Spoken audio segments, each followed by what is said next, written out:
Are we live now? Are we live yet? Hey, what's up, everyone? My name is Chris. And this is Cam Dab Sousa. We're down with the wiggity whack, whatever the youth of these days are doing. We're playing Among the Last of Us. We're live dab streaming that crunk juice. Among the Last of Us, I like that because those two games. Although, do people? I hear that people don't really give a rip about Last of Us 2. I mean, like, I think a lot of people have strong feelings about it, but I don't think it's. Is it? I have Are no people idea. I still don't even playing know it? what it It is, came out Cam. like a while ago in hotness minutes. You know what I mean? And it's like as like a story based game. I feel like that drops off pretty quick. Maybe I'm wrong. I could be super wrong. I have no idea what it is, Cam. I literally just Google searched what do the youth like these days, and it brought me a lot of Steve Buscemi memes and Yeah. yeah, a couple of video game names. Among Us is really big, which is weird. The game's been out for like 3 years, and I just heard of it too. It's really fun. Have you played it yet? I haven't yet. No, I've downloaded it onto my smart telephonic device though, in the attempts Okay, that maybe I'll one day play it. let's get it. Let's get a game going soon with Jordan and Rob and some other homies. All right. It's fun. Okay. Yeah. I mean, it's basically a social deduction like video game, right?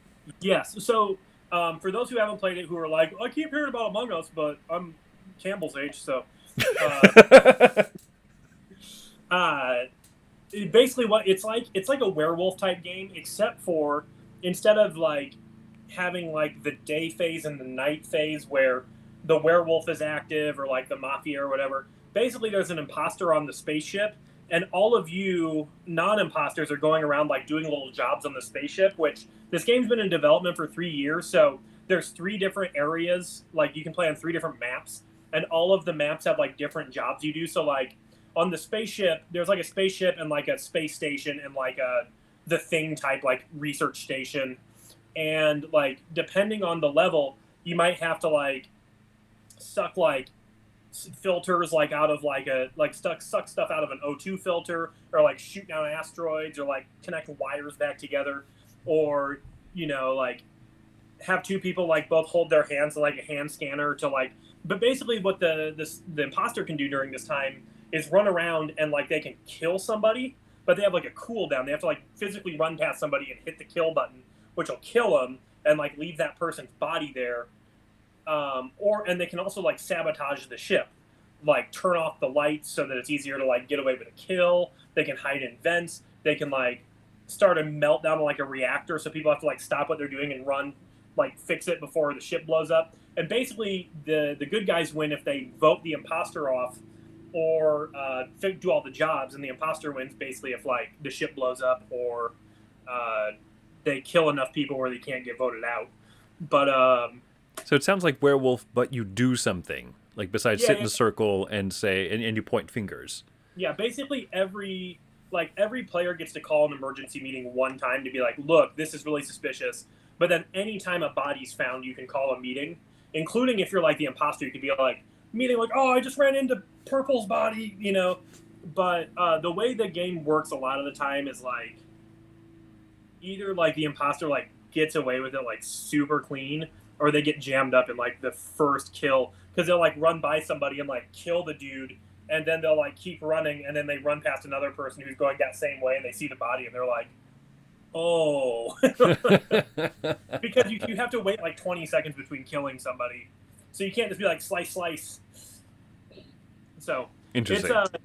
a fun little game, and I think it has like a balancing issue. Like I feel like it's too easy for the humans to win if you're playing with like less than 7 people, and I think it's too easy for the imposters to win if you play with two imposters, and like you can't play with more than 10 people. I think the perfect mix of the game for like being fun would be like if it could support 12 and two people could be imposters. I think that would be a great mix. Mhm. But anyway, Anyway, woo, how we doing, my fellow youths? This is a YouTube channel, this is and a YouTube channel. I It guess is I guess a going on. podcast. Yeah, So we should we have a thing we say every time. yeah, Hello, my friends, and welcome to your little face thing. all of our thumbnails have to be like those really obnoxious, XYZ React video It thumbnails. should be a girl in a bikini and us being like, oh. All right, I think we're here to talk about board games, Cam. With the least sexiest topic imaginable. We're creating a board game. That was things that make you go, because I have one more thing I want to talk about. Before this can be a thing that makes you go, and then we'll get into the game design, right? All right, perfect.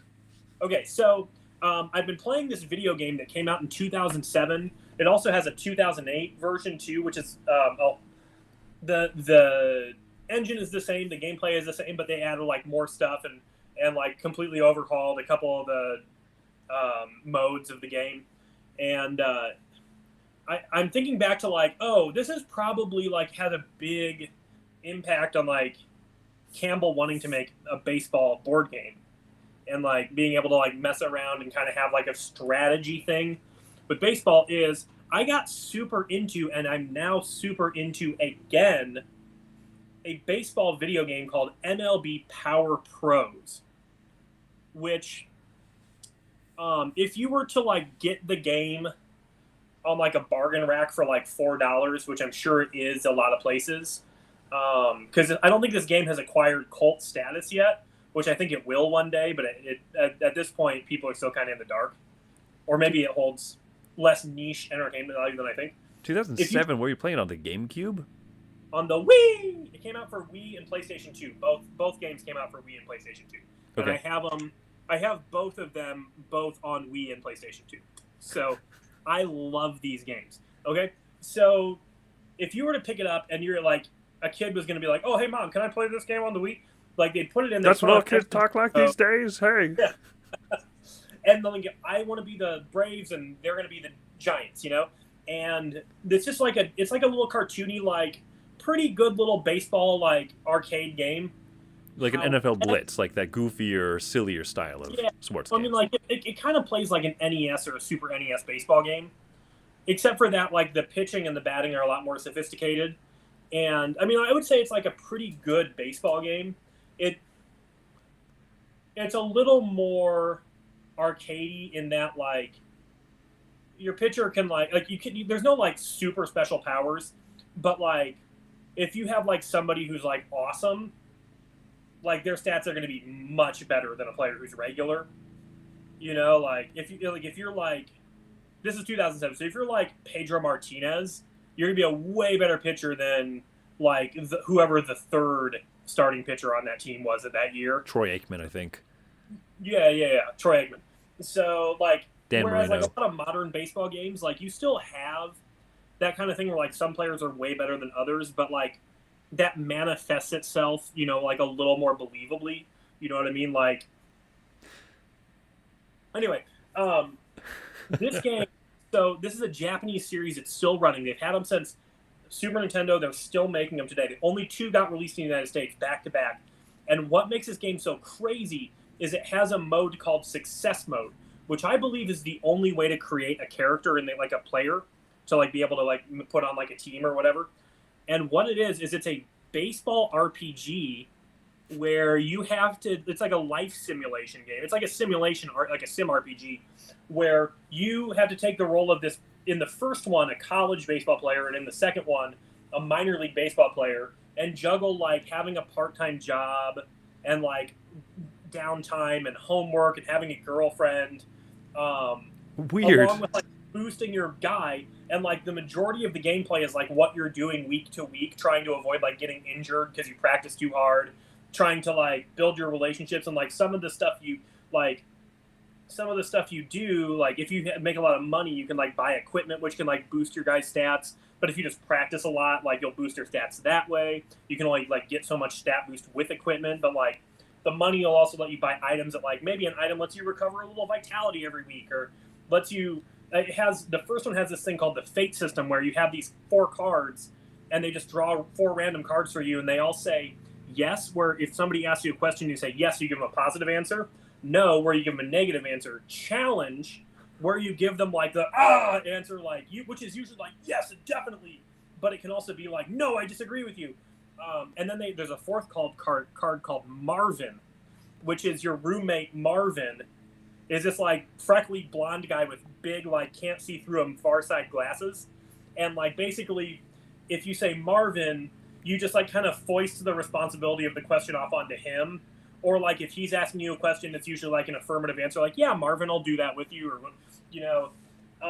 And I was like going through these games, and I'm like, man, like this is why I think I got so deep into it. So now I'm going back through the success mode, which takes 3 or 4 hours per character, and I'm trying to make an entire team. I'm about 5 players right now.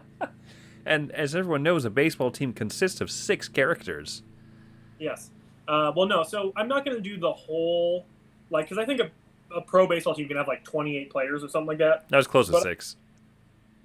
I'm going to do the starting 8 fielders, 3 starting pitchers, 2 relief pitchers, 1 closing pitcher, and then a guy who's like a DH and like swing infielder, and then a guy who's like a DH and a swing outfielder.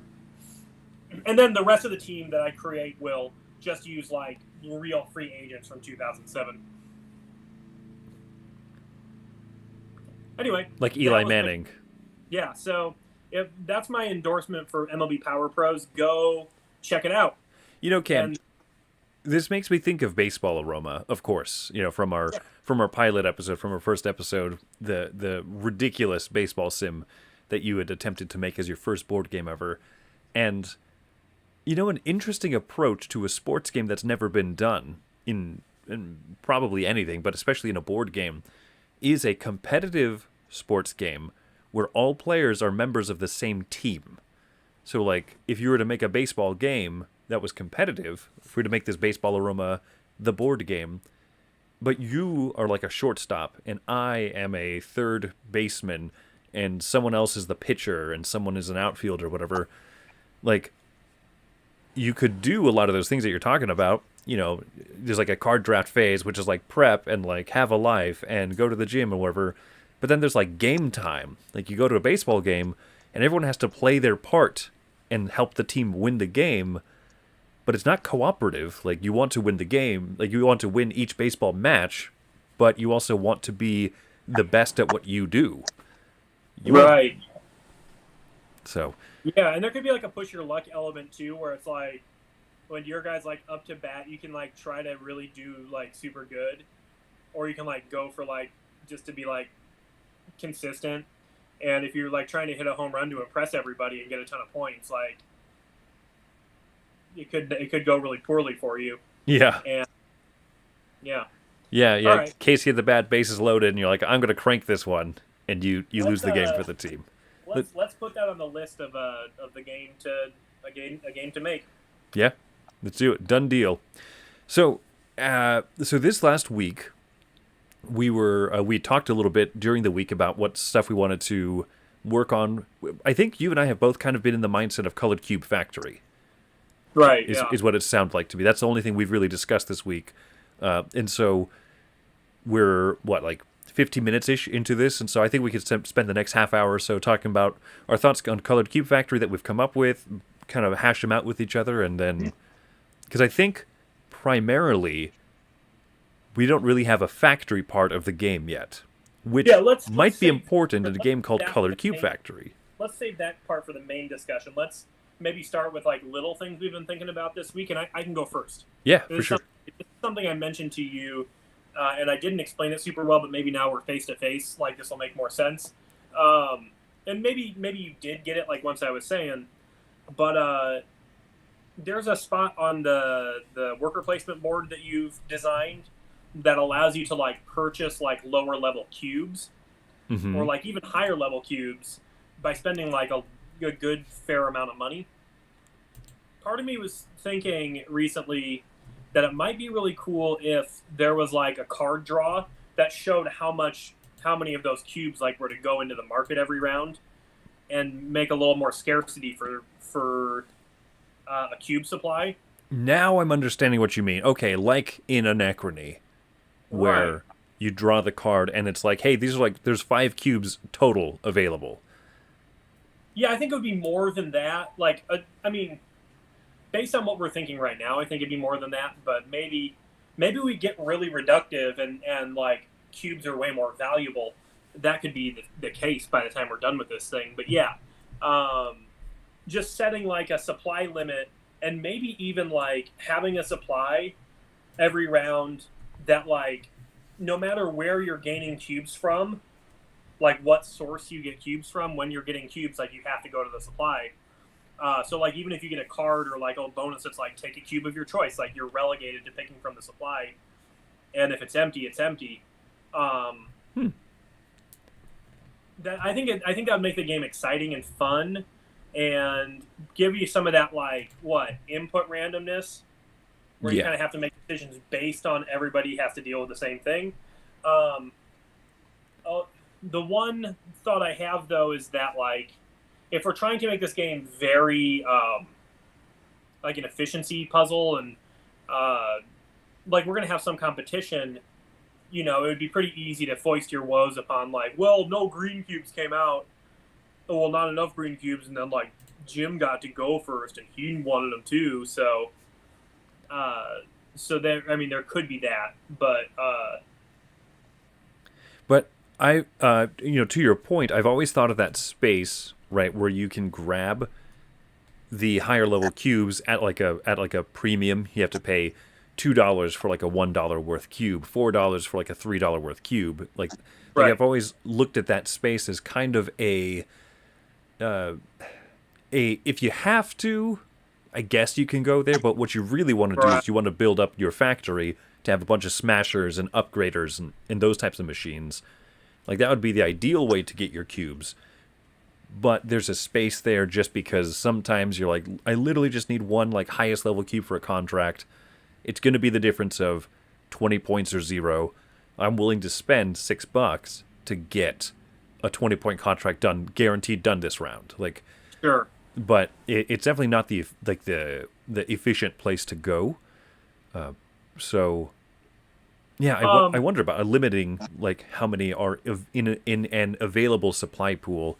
I mean, it might be good. It might ramp up the tension, and it might also just end up flopping. But So let me get your vibe, because I think I have a spot. And so we're going to play a game of Wavelength right now. For those of you who are not familiar, Wavelength is a game, party game, where like you say something, and you have to gauge like where, like what, like where the person thinks things are on the wavelength. And so there's a thing in gaming, I think, where that we're talking about right now, where there's a lot of outs if you didn't plan something well. mm-hmm. And like you'll get to the end of a game, and sometimes you'll be excited because you've planned everything very well, and then the person who made a couple oversights will go, oh well, this out exists and it's a really easy out to manipulate, and they'll be able to do well even though they planned maybe not as well as you did. And I think a lot of games take that and run with it, where it's like, okay, well, you've done a good job, but like the end of the game planning wasn't as important. Now with the engine you've built, you should be able to basically pivot and get points, you know. And then there's games that are very like, hey, you should have been planning from the beginning what you wanted to accomplish here, and like even a good planner at the end will go, oh man, I forgot I needed to get that one thing. I want our game, internalize where you're going to be, and be honest with yourself. And I'm going to tell you where I feel I want to be on that wavelength. Okay, so now for reference, right? Let's call it 0% is flatline unforgiving. 100% is planning your strategy from the beginning of this game. 100% is like if you've played the game in a way where you built your factory, you can get a ton of points even if you have the opposite stuff of what you need. mm-hmm. You know, at Now, the end of the game. Now, for a reference point, where would you consider, say, Terra Mystica? Because that has a lot of ways to Terra Mystica Gaia Project have a lot of ways to. Oh, I have this extra IQE cube or whatever it's called. I'm gonna trade that in for, for 2 blue resource so that I can actually surprise pull off this move at the end. Like, where does that?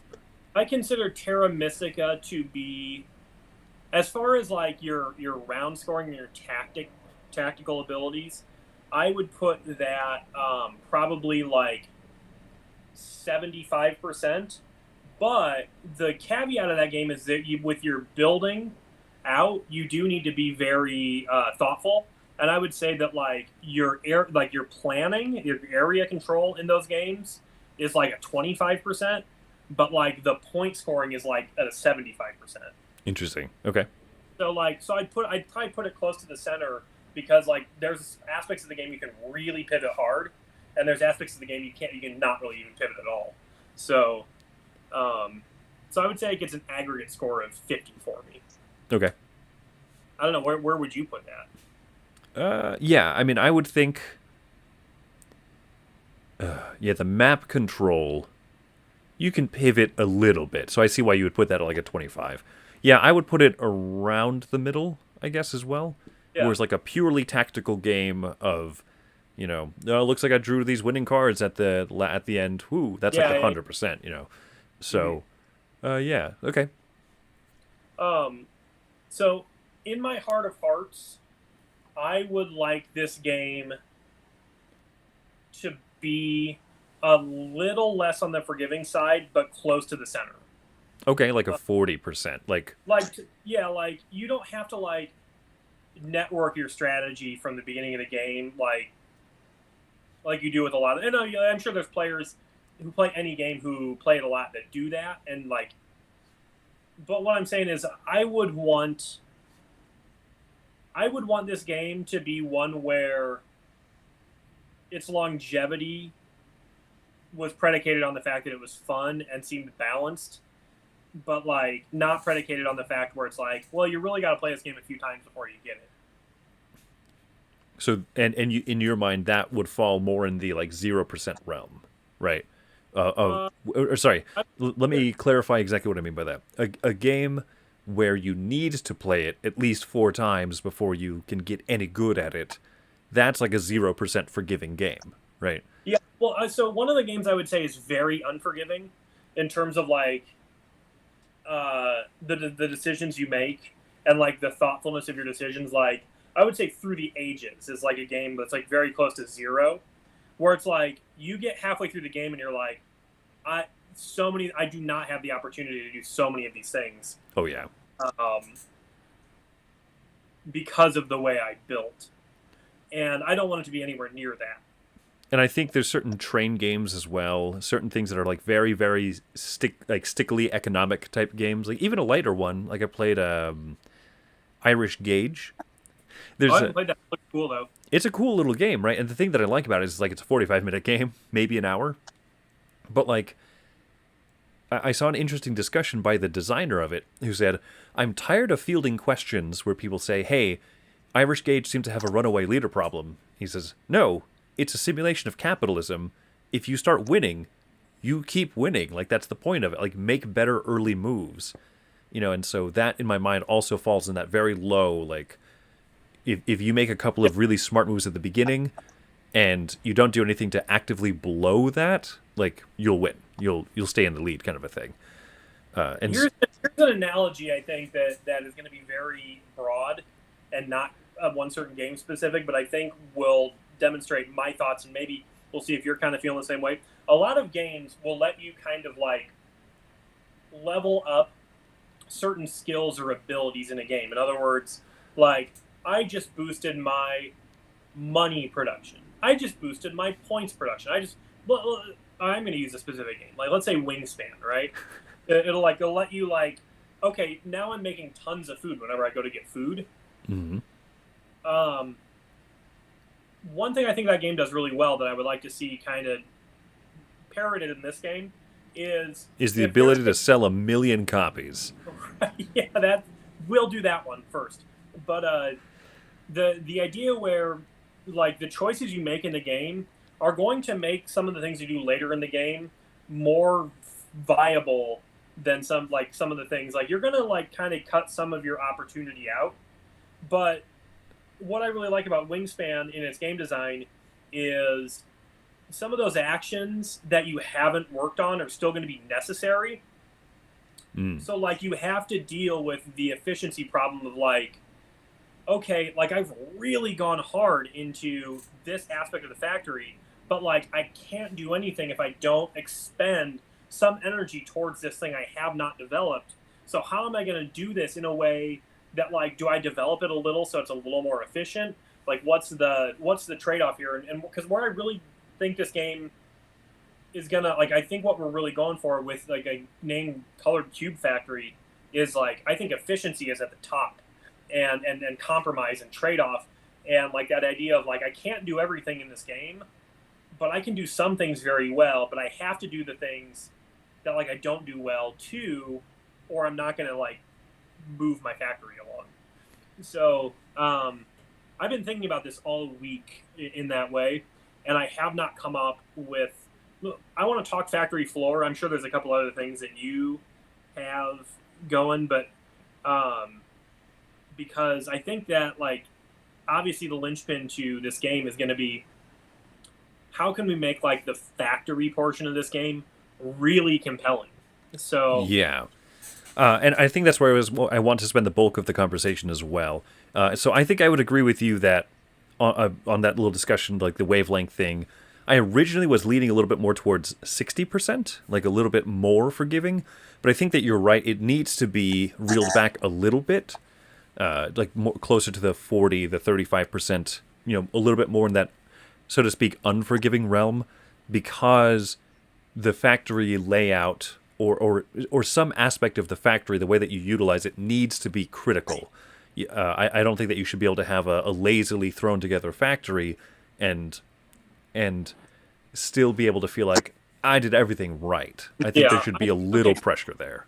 I don't know about you, but I don't think I've ever truly loved a game where I wasn't in like a mid turn and trying to figure out how to do something and like didn't go, well, there's no way for me to do X.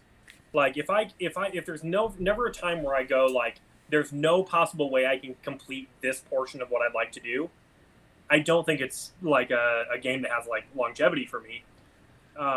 Because part of like cracking a game and playing it multiple times is going like, oh, I remember last time I really got jammed up in with this particular aspect of the game. So like that's a key to it. And then like on the flip side of it, I think how frustrating is it to be able to do everything super well the first few times you play a game, like. I know I know I've accidented upon some turns in like a first play of a game. I'm like, whoa, that all worked out, and then if I play it again and I jam myself up, I do have that feeling of like, good, okay, so that's it's you can't just ease your way through everything. Yeah, like I don't think I fully appreciate like the strategy within a game and like have the nuance of how to play it.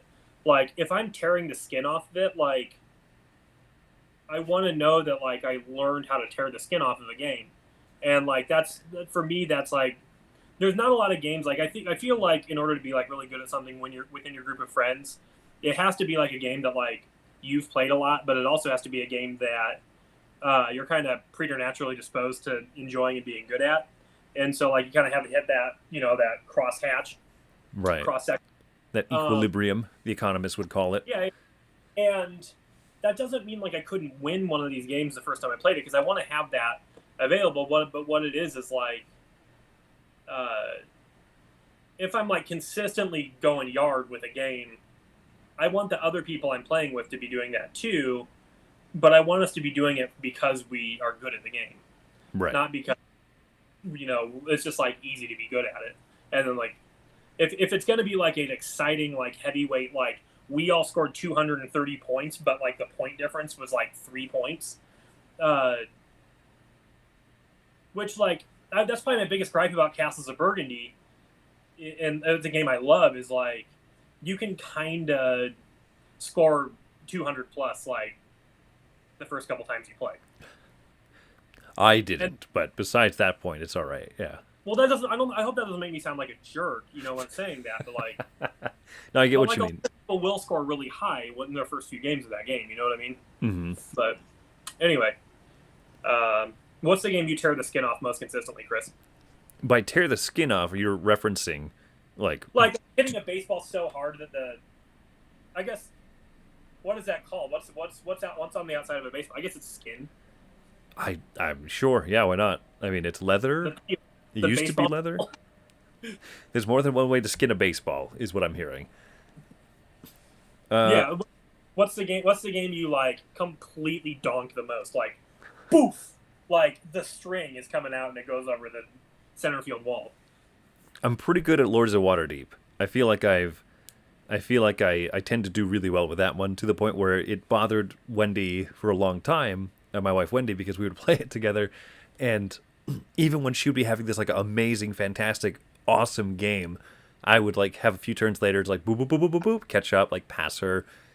I always tend to do really well with the end game scoring, and I don't know. I think that's one that I consistently can do pretty well at.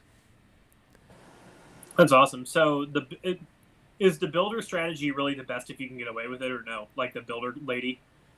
I mean, she's fantastic because you can fake broadcast like which type of objectives you're going for, and people are like, "Ooh, I'm not gonna let you get all the commerce objectives and stuff," and you're like, "I'm not even going for that. I'm not even going for any of those objective cards." Like it's fun to pull off. So whether it's the best or not, who cares?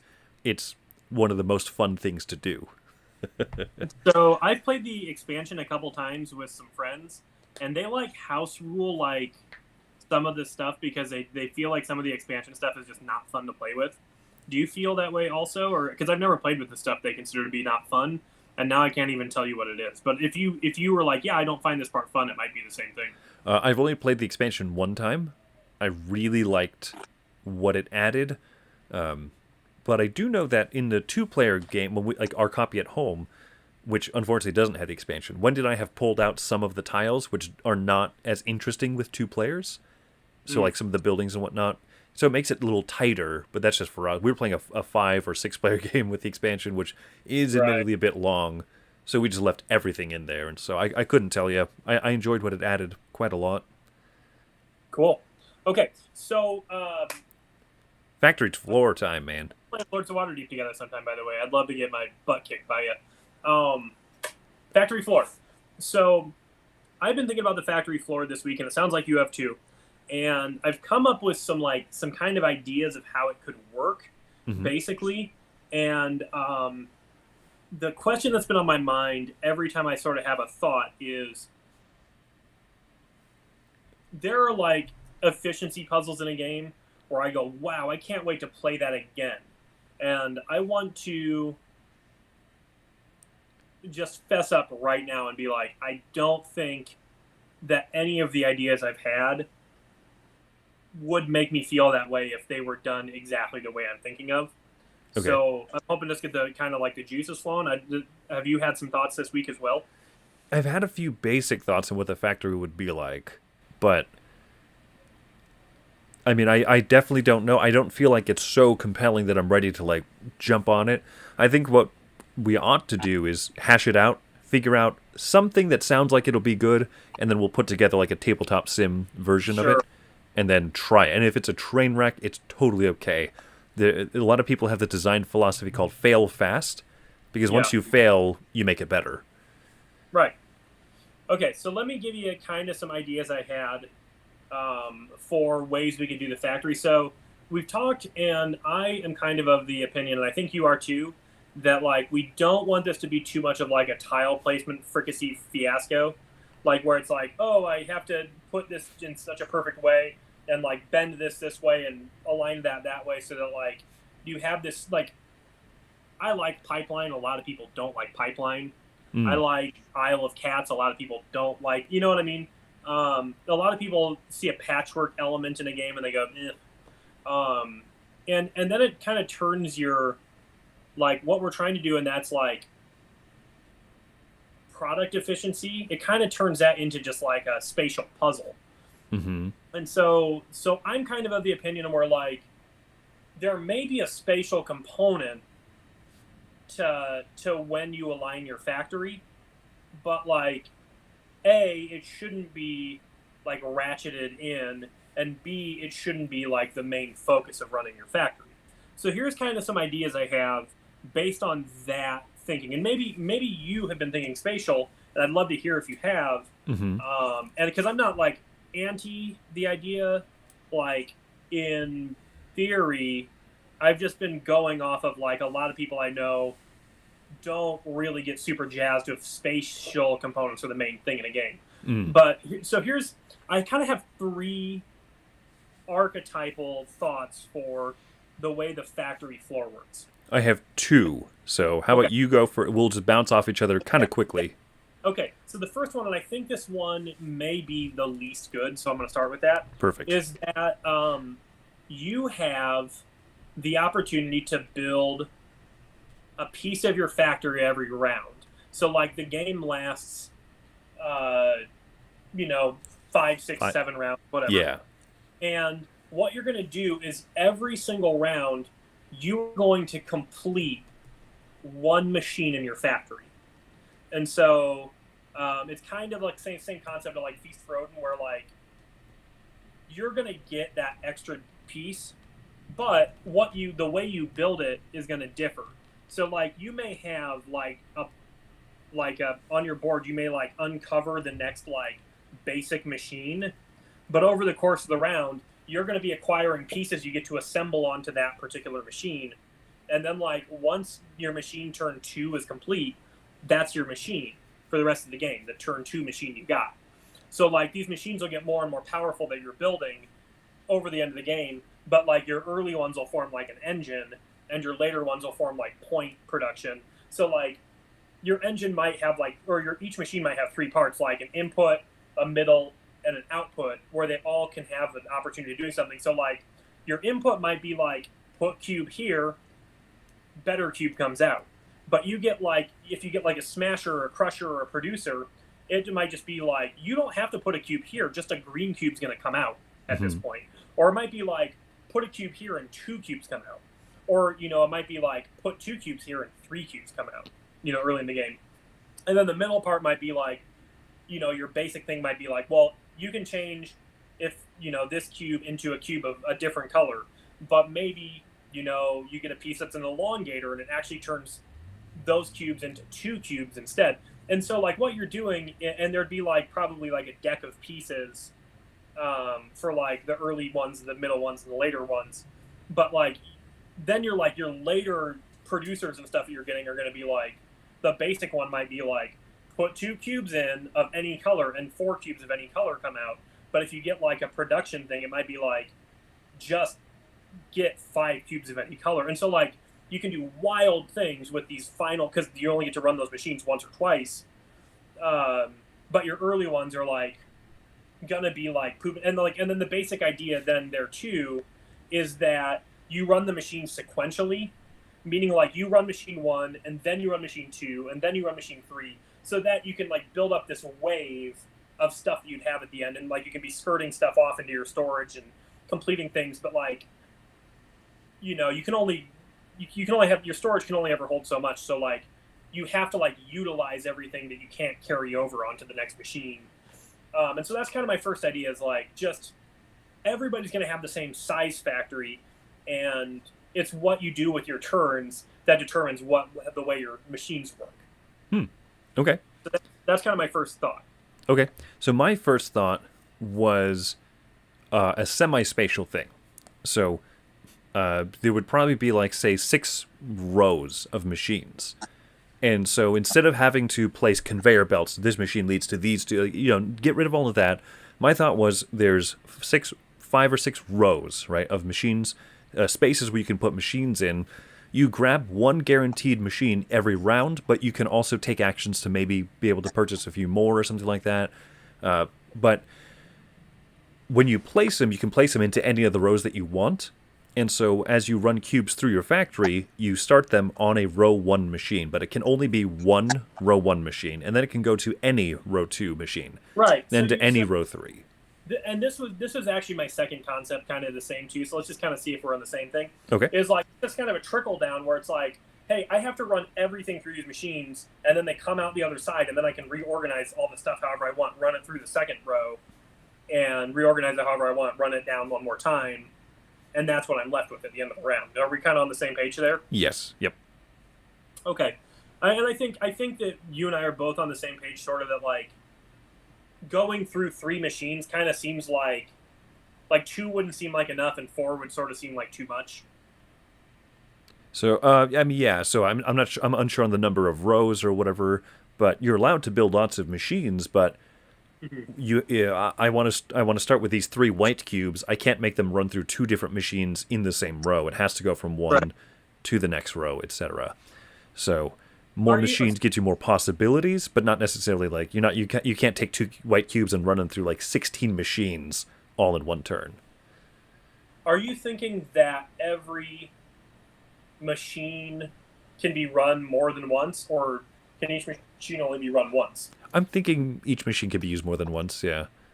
For that idea, I'm kind of like in the same boat. So we sort of have like the same concept there, Okay. and like I don't know how you feel. Like I don't love that, but I do think that it's like maybe the most logical starting point of kind of what I've come up with.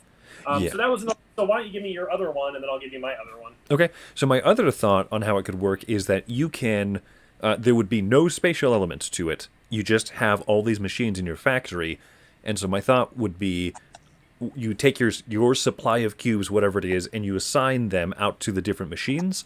Each machine can be used one time only, and so if I take two red cubes and I run them through the turn two red cubes into four red cubes machine, boom, it poops out four red cubes. That's still part of my like active supply, but I put a marker or something on the duplicator, the 2 to 4, right? And that one's done. So now I have all of these cubes. I could still do whatever I want with them, but I can't use the same machine again. So the limitation becomes the number of uses rather than any sort of spatial element to it.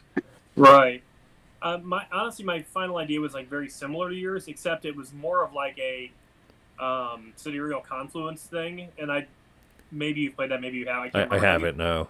But the idea is that maybe your machines are like pretty powerful, but like you run each of them once, and they all have to be run at the same time. So it's like they're gonna do a lot for you, but like if you don't have what's necessary to run that machine there, too bad. And if you have, if you could fill this machine twice, like there's not enough time in the day, Hmm. like everything gets run at once, and once again, no spatial component whatsoever. And Um, that would be, yeah, I mean, that's a logical variant on my previous idea, which, yeah, so I mean, I like that, right? Everything has to be loaded at once, everything has to be run at once. There's no run machine A, then, oh, perfect. Well, now this allows me to have enough cubes to run machine C, so I guess I'll do that, which could really cut down the it could cut down the amount of time in that phase. yeah, exactly. And where it's like a lot less like, oh, I'm going to send this guy this way, and then over here this way, and then over there that way. Um, which makes it more of like, so if I had to ascribe like a game quality to each of the ones I'm talking about, I think the last thing we're talking about is kind of sidereal confluency. I can't think of like the game that you can run stuff and then like redistribute and then run through the next row. Like, That one's kind of Century Spice Road almost, yeah, exactly. Yeah, well, and the thing is, you can use in Century, you can like run things multiple times. Through this, like if you have 4 red gems and you get a 2 red gem card, you can run it twice. Hmm. I kind of, I think there's merits to everything. I like that 2 of my ideas were pretty similar to 2 of your ideas. We're kind of on the Yeah. same page. I think there's really merits to like the 3 different ways we've talked about. But if I were to go with my gut, like a good jumping off point would be that middle one where it's like, you gotta sort of decide where these things are going, but then you can kind of use them in the order you want. The problem is, the biggest problem I have with that one is like I think it gives you the most freedom of choice, but it also leads to like the most like, Take backsy moments. yeah, like, sorry, no, like I didn't want to make that one a green one. I actually need to make that one a purple one. And so I got to run that back through, but I put that in with the yellow one, and like so now I got to bring that back, and then you're like, Josh, dude, uh, No shots fired, Cam. I'm just joking. If Josh ever watches this, he'll be like, yeah, but I do that too, I think. Yeah, So my thought would that Josh, board boy Josh, would be like, Cam, why are you making fun of yourself but using my name? we both do it. We both take mulligans in different ways. My mulligan wouldn't be to like change the way I run. Like I'm like a more egregious mulligan guy. It's like, but like the mulligans I would do would be like, oh no, no, sorry, I meant to get that machine. Cam, for that reason alone, I feel like that is a major weakness Yeah, of that second model. And so I think that there might really be merit in the third one that you brought up. The yeah, load everything at once and like hit the go button, right? right. Because then you just can't have take backsies. Like you planned it, we all agreed, like we're set, we pull the lever, everything, converts and duplicates and smashes and refines or whatever the actions, like whatever the machine actions are, and deal with it. Fulfill contracts with the cubes if you can. Put them into your storage if you can. Anything that you can't fulfill a contract with or sell or store, you have to sell for money, and then that'll be the money that you go into with next round. And the nice thing we could do with that too is we could have a spatial thing with that one, where the spatial thing is like you only have so much space in your factory to do some different things. So like you only have so much space to hold storage bays, you only have so much space to hold trucks, and like so at the end of the factory phase, like anything you want to ship off has to go off like this direction. Anything you want to keep has to come this direction, but you can only do so much of each of those things, and that's kind of determined by what you get as a player. It's like, oh, I want to do a lot of small contracts. Like, I need to have a better shipping fleet. Like, yeah, my guys in the factory can like box up all this stuff, but like, who's going to take it where it's going? Yeah.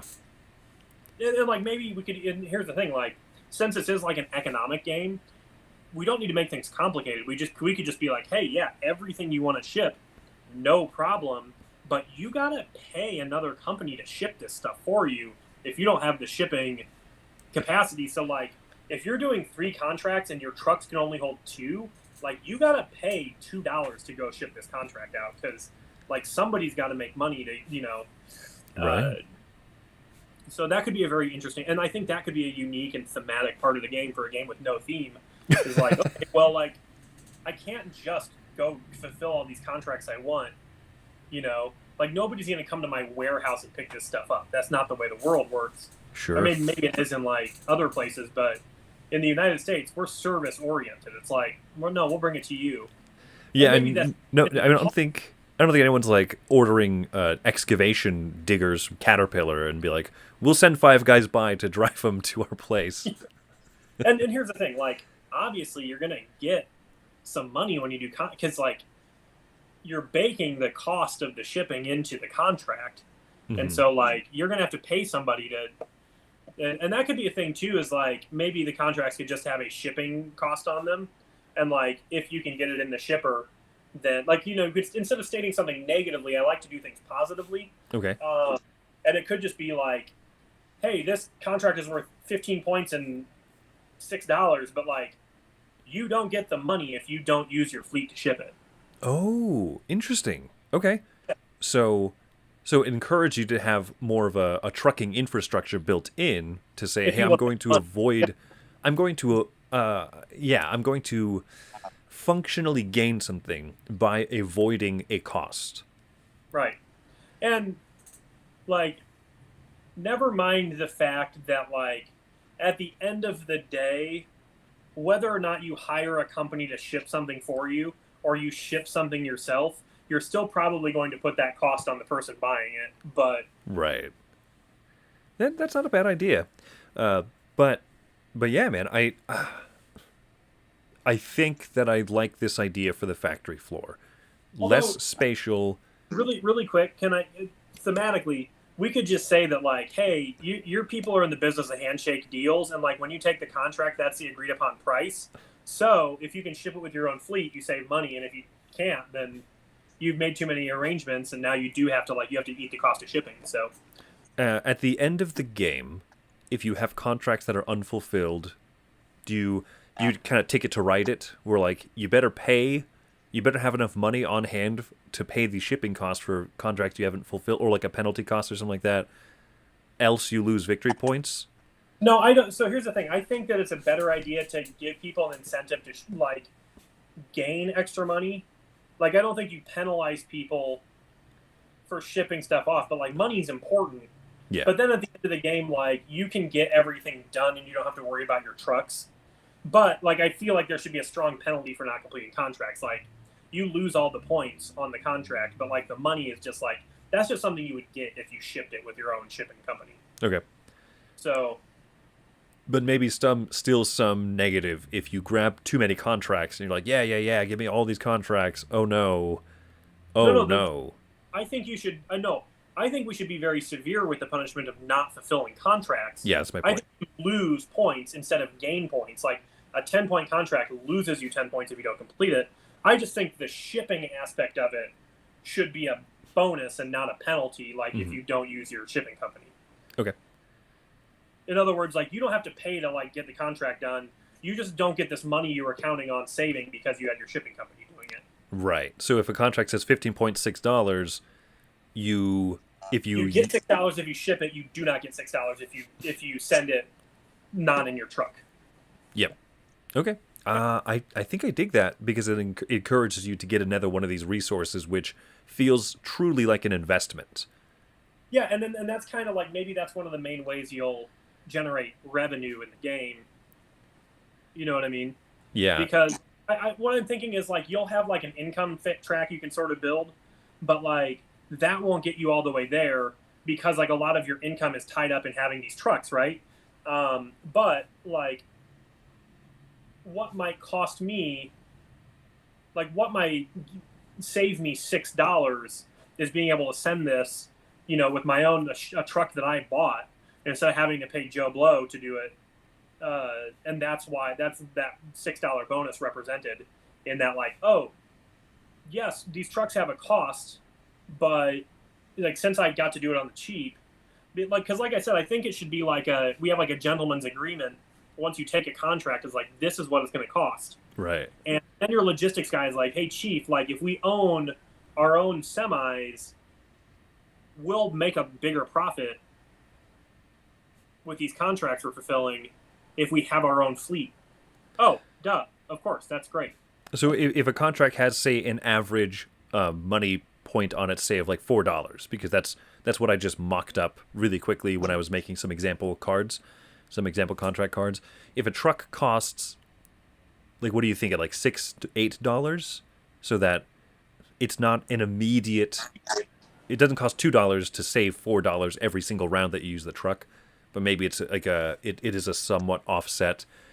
You know, I don't know if I want to buy a truck right now at the end of the game because I have to pay $6 to save $4 on a contract, but maybe I have an end game victory condition that says something like for each truck that I have, it's extra points, and so. In a perfect world, I think trucks would have a medium acquisition cost and a permanent income cost. In other words, like if you have like an income marker, you pay $2 and you move your income marker down by 1 when you get a truck. Mm. And so like your income outset by using that truck every round, you're going to make a lot because you bought it. And so let's just say let's say the game's 5 rounds and you can make $4 on average for sending a thing in your truck every time. I would say that your initial loss is going to be like $3. So the first round you use a truck, it is not profitable. And then every round, the truck will profit you about $3 if you use it, but realistically, you're losing $1 if you don't use it. Mm-hmm. So that's kind of like my thoughts on the. But like, it's not something you track, like how many trucks you have. It's just like move your income down by 1 for getting the truck, and your income can go negative too, which if you needed to buy some trucks and ship a bunch of stuff that round, like that way you'd make a little bit of a profit. Okay. And maybe there's maybe there's better, bigger trucks that can ship like 2 loads, but they're more expensive. So, a big truck that can hold 2 contracts might cost you $4 and decrease your income by $2. But if you're doubling up the stuff it can take every round, like you're making a bigger profit by having it if you get it early. I don't know. I mean, we can play around with that, but I think that's a pretty easy thing to figure out. I think we figured out what factory layout we're comfortable with then. I think that's our starting point, and then utilizing the trucks a little bit, utilizing some of these other things that tie into that specific limitation sounds good. I think that's a good starting point for that. Yeah, and so I'm gonna kind of try to think of we should probably be assigning homework based on what we're actually good at, because it kind of sounds like I'm good at thinking of little ways to curb and expand things, and it seems like you're pretty good at thinking of broad concepts a lot better than I am. So why don't we give the homework this week, and we can both think of this stuff, right? Yeah, but totally. Your main homework be figuring out the way you use machines, and my broad homework will be figuring out what components are needed in the factory to provide checks and balances for the way we're doing things. So I'm going to be thinking of storage, transportation, and manpower. If you want to be thinking of how the machines work, and we'll come give some ideas and talk with each other about those things. Not to say we shouldn't be thinking about the things we're assigning to the other person, but I think we're at a point where we can sort of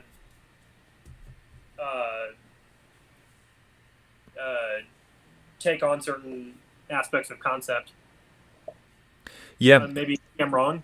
No, I think that's good, and I've sent you those pictures and stuff of some of the mock-ups that I've made in Excel, because that's my editing software, because I'm a loser. But come on. Well, I mean, I'm too cheap to buy any nice editing software. So I think that can be a good starting point. You are free, man. If you're hey, Chris, this was a cool idea. Scrap it. Here's what I'm thinking. That's not something to be beholden to. That's just something I threw together to give us a baseline. And then I think that, honestly, man, if we get some of these ideas refined a bit, we will have a prototype, if you know what I mean. Yeah. It'll be a rough prototype, but we should put it together in Tabletop Sim and play it the soonest that we can, to see where are the parts where the system falls apart, refine those, and just make it solid. Sounds good. Okay. With that, I think we've probably done a pretty good episode. Yeah, I think so. Yeah, no, that's great, man. I'm really I'm really excited about this. This seems to be the game that I've had the most desire to actually put a lot of thought into.